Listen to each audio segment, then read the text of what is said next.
Та яг одоо Inside Out нэвтрүүлгийг үзэж байна. Өнөөдрийнхөө дугаараар бидний бодол болон итгэл үнэмшил бидний амьдралд хэрхэн нөлөөлөг талаар ярилцах болно.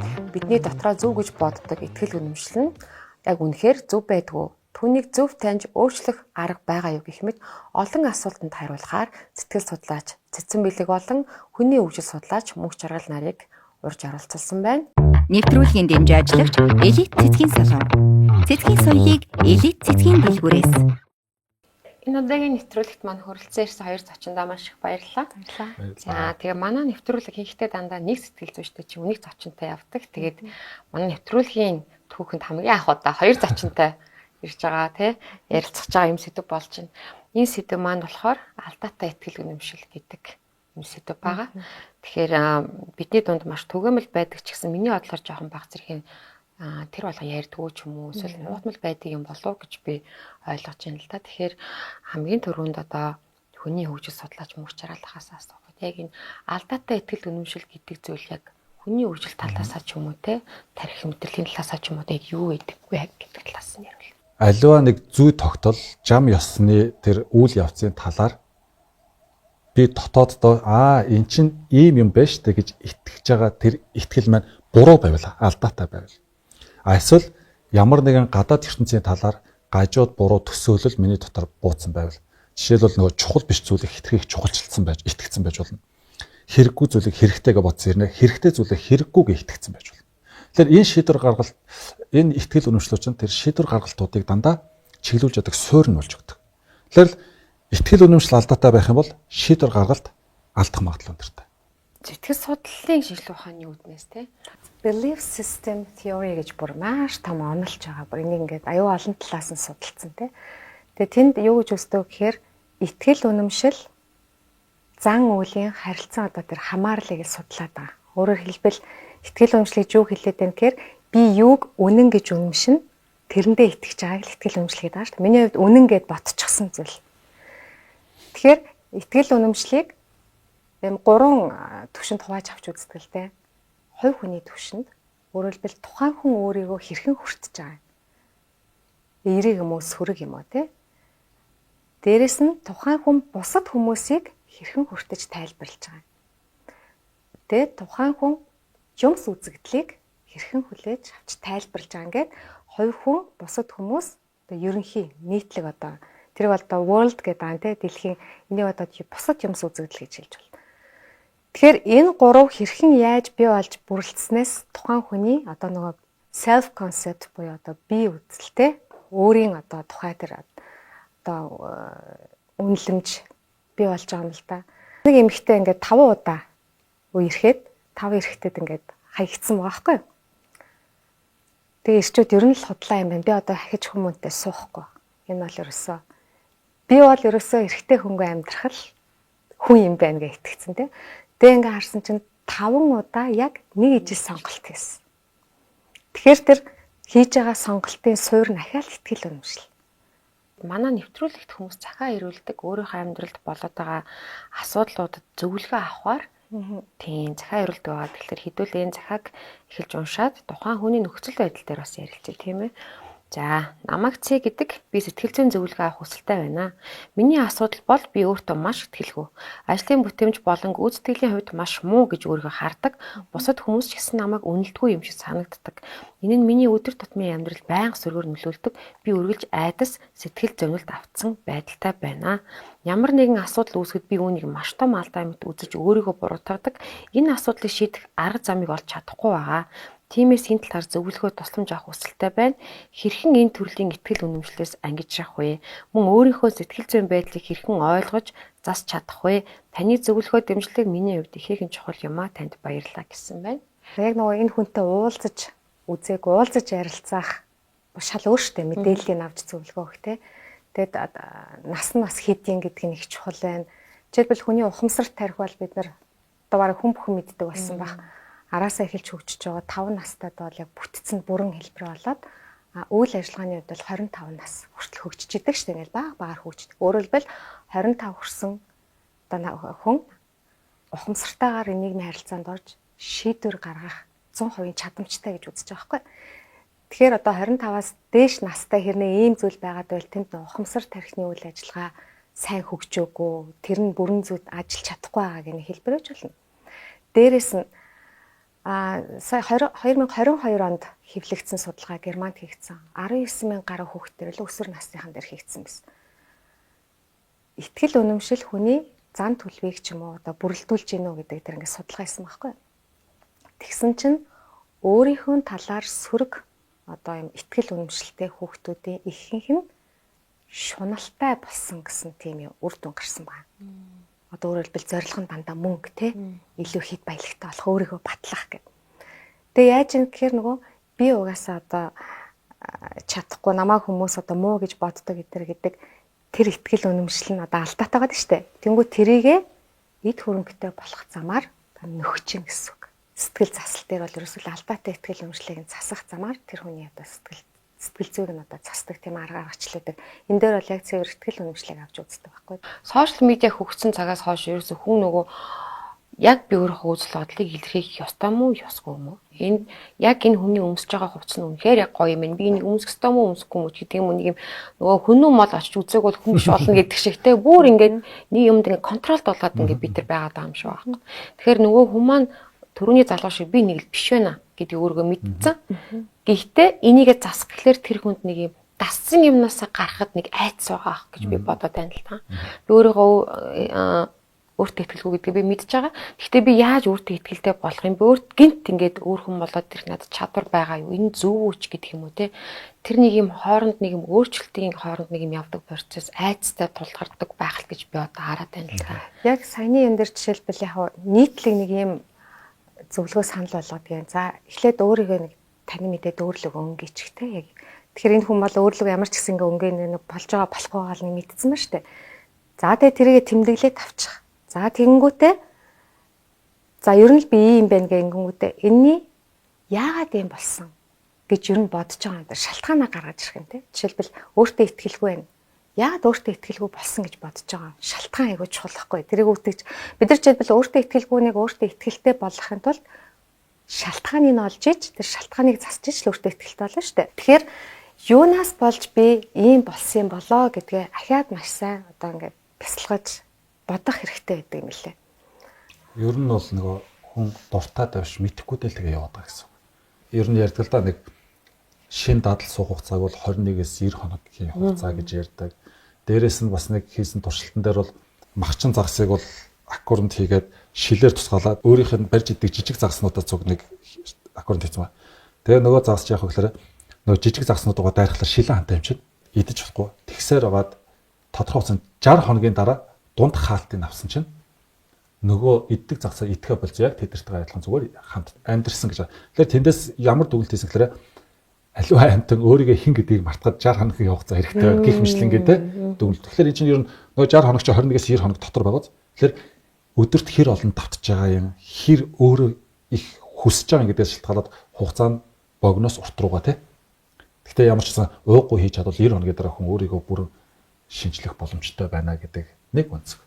Нөгөөтэйгүр тэр би нэг биш байна. Үнэхээр би мөн үү биш үү? Миний одоо итгэж үнэмшээд яваад байгаа юм яг зөв буруу юу? Буруу гэж бодож байсан чи зөв ч байж магадгүй. Зүгээр л бусдаа таарахгүй гэж магадгүй шүү дээ. Бусд нь буруу байгаад миний зөв байгаа. Тэгээ таарахгүй болгоод би өөрийгөө буруутгаж харж бас магадгүй. Тэгэхээр энийг нөгөө юутай цензурлах вэ гэхээр бидний нөгөө ярьдаг мэдлэгтэй л цензурлах. Нөгөө шинжлэх ухааны үндэстэй судалгаан дээр чи ямар үр дүн гарцсан? Эрдэмтэд юу гэж үтсэн? Одоо аливаа процесс яаж явдаг? Зөв тогтолж ам ёс нь ямар ингэдэг бүхэнтэй өөрийнхөө итгэл үнэмшлийг тулгаж хараад тэрнээс зөрж явал би энэ дээр буруу ойлгоод байгаа нэг засъя. Энэ бол харин би яг зөв ойлгосон байна гэж нөгөө итгэл үнэмшлээ бол нөгөө мэдлэгтэй харьцуулна. Яагаад мэдлэгтэй харьцуулж байгаа юм гэхээр ихэнхдээ бидний итгэл үнэмшил мэдлэг гэхээс илүү нөгөө мэдрэмж сортой бүрэлдэхсэн байна. Нөгөө хүүхэд наснаас эхлэж хангалттай боловсроогүй байж байгаа шүү дээ. Тэгэл тэр үедээс суудсан нөгөө дутуугийн мэдрэмж байдаг юм уу, өөртөө итгэлгүй байдал тийм үү, тэр олон мэдрэмжүүдээс ч үүдээд би бол ийм л хүн, бусад хүмүүс бол ердөө ингэдэг амьдрал бол тийм гэх мэтлэнгээр итгэцэн. Тэгэхээр мэдрэмж суурьтай бүрэлдэж байгаа итгэл үнэмшил нэг аюул нь мэдрэмж өөр хувьсамтгай байхгүй юу? Өнөөдөр дуртай зүйлдээ маргааш дургу болно. Өнөөдөр дургу байсан зүйлдээ маргааш дуртай хажуулж мэднэ. Тэгэхээр энэ хувьсамтгай тогтворгүй зүйлээс чинь үүдэж бий болж байгаа сэтгэл хөдлөлтүүтэй холбоотой тэр итгэл үнэмшил чинь өөрөө яг тухайн үед л хүчтэй төрсэн мэдрэмжтэй холбоотой бий болсон итгэл үнэмшил болохоос ш яг үнэн зөв гэд итгэл үнэмшил байх магадлал туйл юм баг.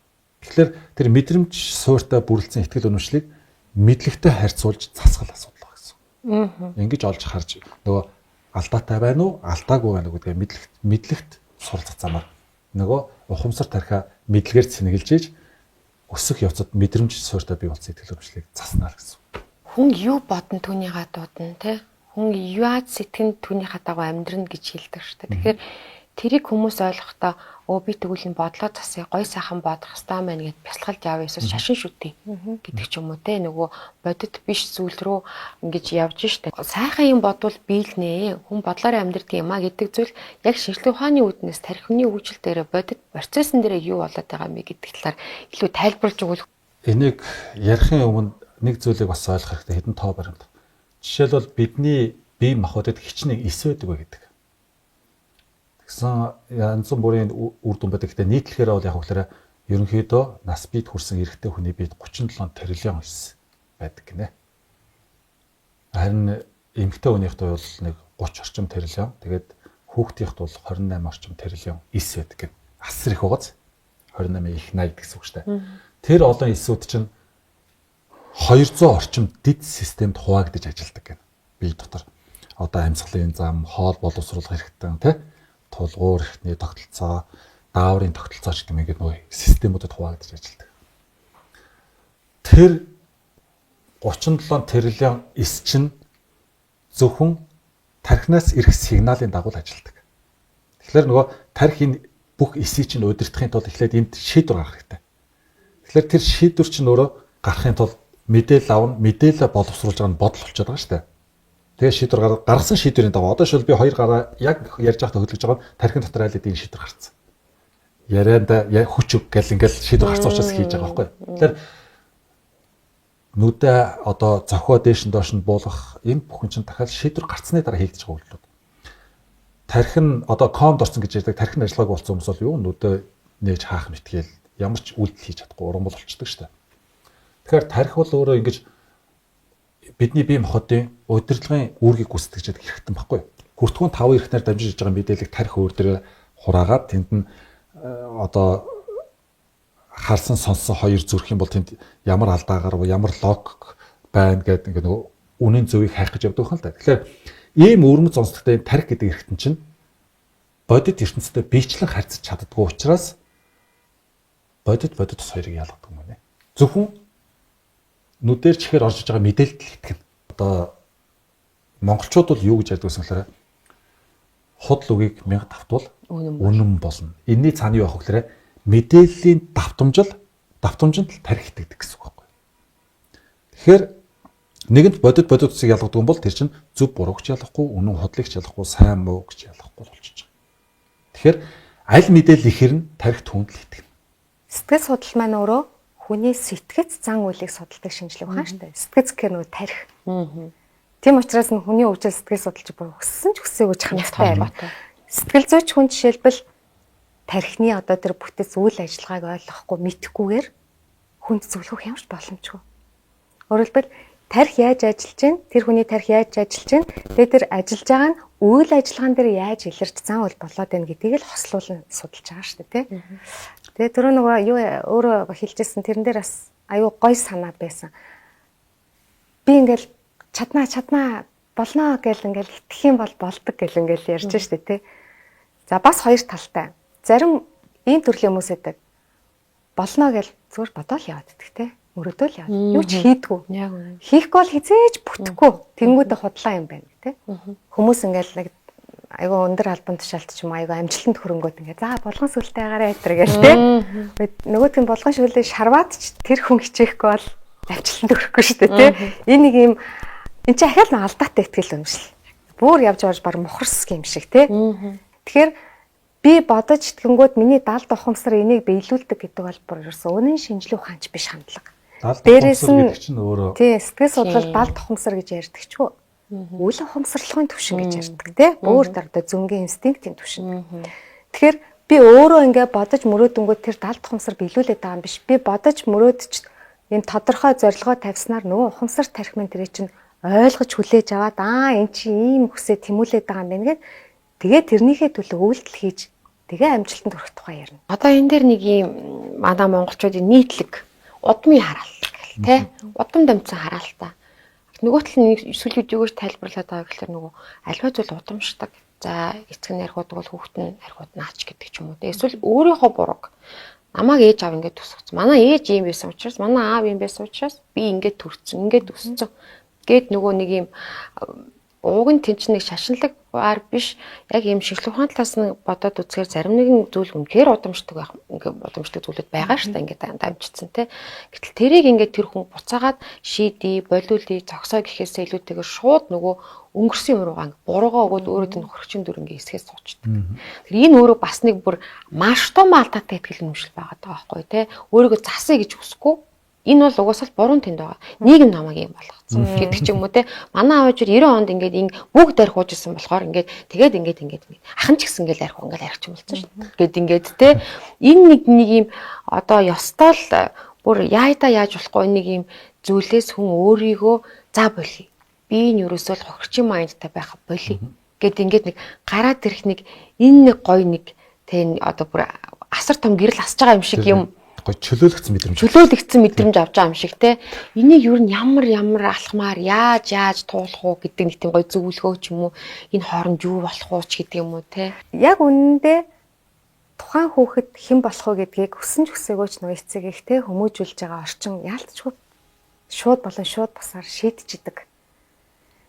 Гэл нэг ухаан ороод ингэсэн чи би хараал хэлдэг те гадуур тэндэг болцсон. Гэтэл би энийг хүсээгүй гэд намайг зур анхаараагүй, намайг хайхраагүй. Тэгэл нэг юм над зан үл суучч.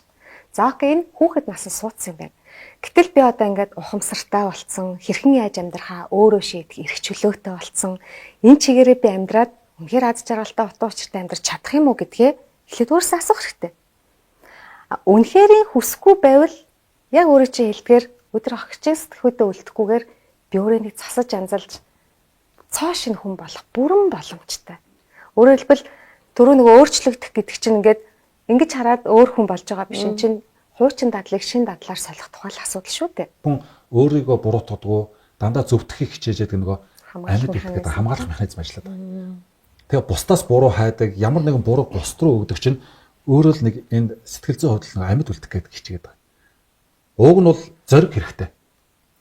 Тэгжээ би энэ дээр үнэхээр алдсан байна. Миний буруу байжаа гэд хэлчих зориг хэрэгтэй. Тэгэх юм бол тарих нэгэнд өөрийнхөө алдааг хүлэмжшүүлсэн тарих түүнийг угаасаа бүр мөн чанар нь өөрөө тавтахгүй байхгүй. Тэгэхээр нэг юм нөгөө гимээ хүлээн, буруугаа хүлээн, ёс зүйн хариуцлага хүлээн, алдаагаа хүлэмжшүүлнэ гэдэг бол уг нь хөгжөхөд маш чухал хэрэгтэй. Даанч бид нар чаддгүй ингээд өөрийгөө зөвтгсөөр хагаад нөгөө тарихаа өөгшүүлээд шүү дээ. Буруу итгэл үнэмшлээр сурлаад гараад байгаа буруу шийдвэрээ өөгшүүлж хамгаалж авчулцаар хагаад хөгжихгүй тэр чигээрээ дуусч байгаа байхгүй. Хоёрдугаар нь түрүүний тэр тарихч өөрөө нөгөө бодит хийсвэрл хоёрыг ялгадгүй учраас үнэн худлыг ялгадгүй гэж ярьсан. Яг энэтэй холбоотойгоор жаргал зовлоо хоёрыг ялгахгүй.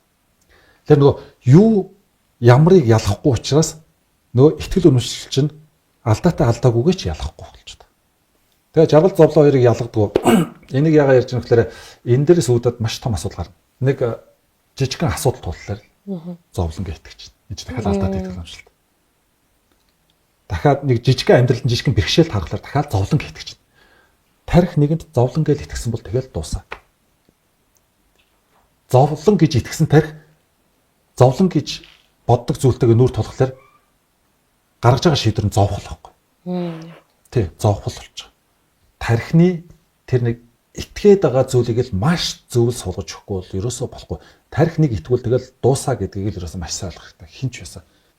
Далд ухамсар гэдэг байгаа чинь дахиад үүнтэй адилхан нөгөө монголчуудын хэрэглээд байгаа алдаатай итгэл үнэмшлэлээр суурилсан алдаатай нэр том явахгүй. Бүр англиар ярих далд ухамсар гэдэг үг англиар байхгүй шүү дээ. Тэр үл ухамсарлгүй, дид ухамсар гэж 3 юм байна. Тэгэхээр ухамсарт өртөхгүйгээр бие махбодыг залаад байгаа тэр шийдвэр гаргаад байгаа мэдрэмж суурьтай тэр тархины үйл ажиллагаа гэж нөгөө дид ухамсар тэгээд үл ухамсарлгүй гэдэг хоёр төвшөнтөөр бариад байгаа байхгүй юу? Тэнгүүд далд ухамсар гингүүт энэ үг цаашгаа хүмүүсийн алдаатай нэр томьёо хүмүүсийг ямар алдаатай итгэл үнэмшлэр хөтөлж ийн гэхээр далд гэдэг чинь нэг нууц юм байгаад шүү дээ. Тэгэхээр Нууц байхлаар чинь түүнийг мэдчих юм бол амьдрал илүү хялбар, цаг хугацааг илүү хурдан хожоод хүсэж байгаа юмд хурдан хүрнэ гэдэг цаана давхар ийм сэтэл үүсгээд байгаа. Тэгээд тэр сэтэл үүсчихлээр хүмүүс яаж нөхлөөр тэр нууцыг мэдэх юм боддог. Тэгэл нууцыг мэдлээ бол хүссэндээ хүрлээгээд. Тэгэхээр энэ далд гэдэг үгнээс эхлээд ийм том гажууд болж байгаа. Үнэндээ бол ямар сайн тал далд ухамсарыг хүч, далд ухамсартайгаа ажиллах замаар хүссэн амьдралаа нөгөө манифест хийн гэдэг тийм татна гэдэг. Тийм ерөөсөө байхгүй шүү дээ. Одоо яг энэ сүүлийн үед маш их яваад байгаа байхгүй тий. Манифест, зөв бэлэг яг уу хэрэгтэй л чинь арга үйлдэл талаас. Гэхдээ энийг илүү гоё нэг юм шилжүүлэх ухаан талаар нь ойлгочих юм бол уг нь хүмүүс айгүй ойлгомжтой юм шиг. Хүмүүс чинь нөгөө юм хялбар аргаар амьдрах их сонирхтой. Тархичуур бас их залхуу их чинь аль болох нэг юм хийхгүйгээр л нэг юм олж ах. Тэгэхээр нөгөө тэр хэрэгцээ биш тэр хүсэл дээр нь зүгээр л тулгуурлаж нэгний бодож гаргаж ирсэн зүйл үү. Гэтэл үүндээ далд ухамсаар манифест хийх гэдэг юм ерөөсөө байхгүй. Биологийн талаас нь хараад үзэх юм бол энэ тарих миний бие махбодыг гэсэн хэрэгтэй. Юу тэр том байшин сав мөнгө татах нь үтгэл би та хоёрыг биеийг ч удирдах чадахгүй. Яг л миний тарих миний бие та хоёрын тарих та хоёрын биеийг л удирдах. Тэгэхээр бусдыг удирдах чаддаг гэсэн бол амьдрал илүү хялбархан. Би бусдын биеийг удирдах юм хэлгэж шүү дээ. Тэ? За дээрэс нь нэг нотлоо бодлын хүч гээд үнэхээр байгаад хүмүүс ингээл нэг бодсон юм татдаг байх юм бол амар штэ. Бөөндөө нийлж сууж байгаа энэ улс орныг их амархан болж. Ингээд дараа ингэж барьж байгаа. За тий. Тэр идээд байгаа идэхэ болоосаа. Тэ? Энэ хүний шунал нь басаасаа гэсээр гал тэр хүн шунал болгох чийл да тий. Тэгэхээр тийм боломж байхгүй. Тэр хүн шуналгүй болох асуудал бол тэр хүний сэтгэлгээ хандлага итгэл үнэмшлийн асуудал. Тэгэхээр тийм байхгүй. Гол санаа нь яг үгээр тэр unconscious буюу үл ухамсарлахын төвшөнд тэр байгаа програм өөрөө их хүчтэй буюу ухамсарт баригддгүү, залагддгүү гэдэг чинь хүчтэй л байхгүй. Тэгээ subconscious буюу тэр дэд ухамсарт байгаа тэр програмчлал, тархины програмчлал эдгээр чинь өөрөө бид нар ухамсартаагаар олон дахин бодоод байхлаарэ ухамсар тарих, тэр сэтгэл хөдлөлийн тарих, тэр зөнгийн тарих гэсэн тархины 3 бүтэц доторх бүх програмууд нөгөө өдөрт гараад 35 мянган шийдвэрээ миний хүсэж байгаа зүйл рүү чиглэж гаргах боломж олно. Нэгэнт л тийшээ чиглэсэн боломж шийдвэрүүд гараад ах юм бол үйлдэлүүд түүнийг дагсан үйлдэл тийм. Тэгэхээр үйлдэл хийж байгаа тохиолдолд үр дүн гарна. Үл ухамсарлагдах төвшөндөө хүртэл бодол санаагаараа нөгөө хүсэж байгаа зүйлээ ингээд дахин давцааргаа суулгаж өгнө гэдэг маань ерөөсөл миний шийдвэр гаргалтууд тийшээ чиглэхэд л нөлөөлж байгаа. Шийдвэр гаргалт тийшээ чиглэх юм бол үйлдэл тийшээ чиглэнэ. Үйлдэл хийж байгаа цагт үр дүн гардаг буюу хэзээ нэг өдөр би нөгөө ингээд нэг замаа чиглүүлээд нь штэ. Тэгээ чиглүүлж явсаргаад нөгөө хүссэн юмд хүрсэн байдаг. Нэг Монгол оюут нөгөө Германд тэтгэлэг аваа явсан. Тэгсэн чинь дараа нь ярьжсэн байхгүй.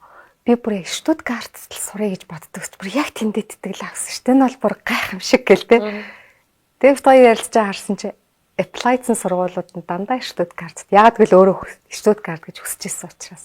Тэгэхээр бид нэр өөрсдөө тэр үйлдэлээ хийдэг гэдгийг л ерөөсөө мартчихлаа тэ. Тэгэхээр айгүй сонирхолтой нэг юм орж ирээд байна л да. За одоо энэ алдаатай ихтгэл үнэмшлээс болохын тулд яг хаанаас эхлэх ёстой вэ гэдэг юм. Тэгсэн чинь за ингээл жишээ авъя. За аав ээж хоёр манай гэр бүлийн хүмүүжил намайг ийм болгоцсон юм байна гингүүтээ гэрээсээ дайчих ёстой. Тэ за Монгол улсын эдийн засаг ингээ намайг ийм болгоод ингээд би эх орноос цутаагаад үзий ядаад тэ энэ хүмүүс муухай гэд би явах ёстой юм уу? Одоо яадгийн эхнэр нөхөр намайг ийм болгочлаа гэж салаад явчих ёстой юм уу те эсвэл хүүхдээ арих юм уу те хүүхдээ хаяа явчих юм уу гэд одоо өөрөөр хэлбэл намайг ийм байлгаад энэс болоод би ингэчлээ гэдгээ тэр хүн чинь ойлгоод ирэхээр тэрнээсээ нэг юм салах ч юм уу хаяад явах бодол хамгийн түрүүнд ч юм уу орж ирэх баг. Гэтэл арай өөрөөр за болий би эднэрийг уучлалчээ хүлээгээд авчий гэд нөгөө те арай өөрөөр ингээд аргадах байдлаар ч юм уу те эхлэх ёстой юм уу. Надад ямар алдаатай итгэл үнэмшил суучваа гэдгийг яг ухамсартайгаар өөртөө ажиллаж ойлгох бол ер нь баг түрүүний цэцэн бэлгэлдгээр ухамсар тарих хөгжиж дуусны дараа л тэгж ажиллах сайн нэгсэхээ ордог юм шиг байна. Тэрнээс өмнө хилээд ч ажиллахгүй ажиллаад ойлгохгүй те ойлгоод үйлдэхгүй гэж. Ойлгоод үйлдэхгүй байгаа байхгүй. Тэгэхээр 25 наснаас хойш тэр чадамж нь өснө. Нэгэнд тэгж олж харсан бол зугцснаар асуудал шийдэгдэхгүй. Яг тэгэхээр алдаатай итгэл үнэмшил миний дотор байгаа шүү дээ. Миний хажууд ш. Би зугатаад тэр чинь надтай цуг явна. Тэгэхээр тэр надад тэрийг суулгасан хүмүүс өөрсдөө ч мэдэхгүй байгаа. Суулгаснаач мэдэхгүй албаар биш шүү дээ. Тэгэхээр тэндээс зугатаад өөрчлөгдөх гэж байхгүй харин өөртөө ажилласнаар л түүнийг өөрчлөх боломжтой. Жишээ нь хүмүүс бол одоо хүн болгон суудсан нэг алдаатай итгэл үнэмшил нь юу гэдэг вэ? Жаргалын тухай ойлголт. Жаргамаар шүү дээ. Хүн болго аз жаргалтай амьдрах хүсэж байгаа шүү дээ. Гэтэл аз жаргалын талаарх ойлголт нь итгэл үнэмшил нь алдаатай. Юуг аз жаргал гэдэг юм бэ гэдэг асуулт гарч ирж байна. Тэгэл хүмүүс гоё ярина л да. Эрүүл, саруул, элэг бүтэн, өргөө, өвчнгөө байх нь аз жаргал гэдэг. Тэгээ аз жаргамаар байна гэдэг байгаа юм. Тэгээ аз жаргал гэж юу юм гэхээр тэрийг хэлж байгаа юм. Тэгээд өдөр тутамдаа хийдэг үйлдэл нь болохоор хүсэл нь тэнд байгаа шүү дээ. Хийдэг үйлдэл нь болохоор өдөр болгон кола уугаад junk food идэх болохоор нөгөө эрүүл байх боломжтой юм. Өвчнгөө байх боломжтой юм. Тэгээ хамгийн сүүл гарсан утас нь хэрглэж болоод хахад хамгийн сүүлийн гоё утас авах гээд өр тавьж байгаа нөгөө өргөө байх жаргал нь муу юм уу те? Элэг бүтэн байхын жаргал гэчээд гэр бүлэрээ илүү бүтэн байгаа аав ээжийгээж хайхрахгүй, үр хүүхдээж тоохгүй цаг гарахгүй байгаа нь одоо нөгөө юу юм бо? Жаргал нь муу юм уу? Тэгэл дандаа байхгүй болсон харамсдаг. Тэгэхээр нөгөө хүсэл, үйлдэл хоёр нь зөрчилдөөд тэр нь яг хөглөрэ таашаалыг жаргал гэж итгээд таашаалаа өнөсгүйгээд нөгөө алдаа гаргаад байхгүй. Тэгэхээр итгэл үнэмшил төр яг хөглөрэ ганц л амьдарч байгаа хэвээр ингэж тултал амьдран гэл нөгөө дандаа таашаалаа өнөсгүйгээд тэрийгэ жаргал гэж юм дүүрээд байгаа. Тэгэхээр нөгөө байгаагаа үнэлж эхлээд өөрийгөө хайрлах, хажуутгаа хайрлах, тэгээд амьдралаа хайрлахаас ихсүүл ингээл нөгөө байгаагаа хайрлахаас нөгөө жаргалтай байх сэтгэл зүйн эхэлдэг юм байна л да. Тэгэхээр энэ чинь дахиад жаргалын талаарх алдаатай итгэл үнэмшлээс ч үүдсэн юмнууд. Ингээл амьдралаа бүр шавартай утгаад байгаа байхгүй. Зүгтжил таарах гэдээсэн шүү дээ. Зүгтгаар нөгөө алдаатай итгэл үнэмшил надтай юм чи би бүр Африкт очисон ч арай зүгтж байгаа л ингэс чи ахаал надтай байж өглөөс ирсэн чи те. За тэгэхээр зүгтж бол шийдэхгүй маань. Гэхдээ үнэхээр ингээд нөгөө дэрэгт чинь ингээд алдаатай итгэл үнэмшил чинь бүр ингээд тавтаад нүдээд те бүр ингээд чамайг бүр тэрэндээ дахин итгэх хэмжээнд нөлөөлж байгаа тийм орчноос хэрвээ холдож болдог бол холдохноос зөв. Өөрөөр хэлбэл тэр чинь зүгтж байгаа биш асуудлыг шийдэж штэ те. Ер нь бол ингэдэж монголчуудын ярьдаг нэг уулсны орон дээр ураг садангийн холонд ирэхчээр. Тэгэл өхөн хөхтлээ зуурлаад ах нөр утгагүй л да 25 нас хүрсэн бол бие дагаад угаасаа явах л ёстой. Яг тэгвэл ухамсар тарих хөгжцөө одоо өөрийнхөө шийдвэрийн өмнө өөрөө хариуцлах чадвартай болж байгаа. Нэг л тохиолдолд бол орхиж явах хэрэгтэй. Тэр нь яг хөглөрэ мэдээд хийгээд байгаа тохиолдол. Тэр нь бол нэг өгөр бол манипуляц тийм манипуляц гэр бүлийн хүчирхийллийн асуудал тийм хүмүүс бас байдаг штэ. Яг тэгэхээр явуулчвал миний нөгөө зориод байгаа юм маань бүтгээ очаа. Тэгээд би тэр хүнийг хажуудаа байлгаж иж ямар нэгэн байдлаар уйжиж би одоо юу вэ гар хөлийнхөө зур заагч гэх юм уу наацах юм жишээ тийм биш. Яг тийм зориудын тэр хүнийг угаасаа хүн бол төрснийхэн төлөө өөрийнхөө амьдрах өөрөө шийдвэрх боломжийг олохгүй зөвхөн өөрийнхөө эрх ашигын төлөө хажуудаа уйж байрж байгаа. Тэгээд тэрнийхээ төлөө манипуляц хийж алдаатай итгэл үнэмшил суулгаад чи угаасаа ингийн төлөө төрцөн гэж байгаа тохиолдол одоо орхио явах зүг шүү дээ. Ингээ айгүй гоё ингээд бүр задлаад ярихаар маш сонирхолтой. Тэгээд үдсэн хүмүүст маань маш гоё юм шинжлэх ухааны хийгээд бас гоё юм маш гоё юм тархины бүр юм хөгжил дараа нь баг ингээд те гэртээ нэвтрүүлгийн дараа тархитаа бүр ингээд ажиллаж үзмэр санагдах байх хүмүүс нэрээ яагаад гэдэм нөгөө бичдэг те яас юм бол ийс юм бол гэдэг ингээд мөнх шаргалт 2017 оноос ч илүү нэг эмэгтэйтэй ажиллаж байгаа. Одоо нэгсэндээ тэр бол өөрөө сайн дураараа туршигдж байгаа гэсэн үг те. Тэгээ туршигдна гэж бид нар ямар юм ингээд цаалаад болоод тийш сэтгэл зүйд алдаатай итгэл үнэмшлийг засаж байгаа. Ер нь бол үнэхээр ингээд амьдралын чанараа сайжруулъя, гоё амьдрья, бусдад төвөггүй бай, нийгэмдээ хэрэгтэй бай, алдаатай итгэл үнэмшлийг засъя гэвэл чадвал эртгэн л хэрэгтэй юм билээ. Яагаад гэвэл маш их хугацаа орж байна. Одоо хэдэн жил болчихов? Олон жил болчлоо. Бараг 6 тий. Үнэхээр гоё өөрчлөлт гарч байгаа. Ямар ч сан болдсон байна гэдгийг бол харсан. Яаж засагддгийм байна. Гол нь хүн өөрөө маш өөрөө хүсэх хэрэгтэй, хичээх хэрэгтэй. Тэгээд одоо өөртөө тасралтгүй ажиллах хэрэгтэй. Тэгээд өөрийгөө хэн ч шийдгээ эхлээд хүлээн зөвшөөрнө. Тэ? Үнэхээр амар өвдөлттэй шүү дээ. Гэтэ тэр үнэхээр зэрэгтэй эмэгтэйдээ аюу гоё алж байгаа. Тэгэхээр үнэхээр хүсэж байгаа л эртлэх л. Ядчил нэг жилийн өмнө ч гэсэн айтайхан гоё сайхан амьдралыг мэдэрнэ гэдэг чинь аюу чухал шүү дээ, тэ? Явж сэтгэл гэдэг бол тэр итгэлийн цуглуулга буюу belief system өөрөө сэтгэлийг тодорхойлоод байгаа байхгүй юу? Тэр сэтгэлийг засна гэдэг бол итгэлийг засах тухай асуудал. Гэж бит хоёр сүлд надад дүгнж байгаа. Энэ олон засагдахад сэтгэл сэргээд байгаа байхгүй юу?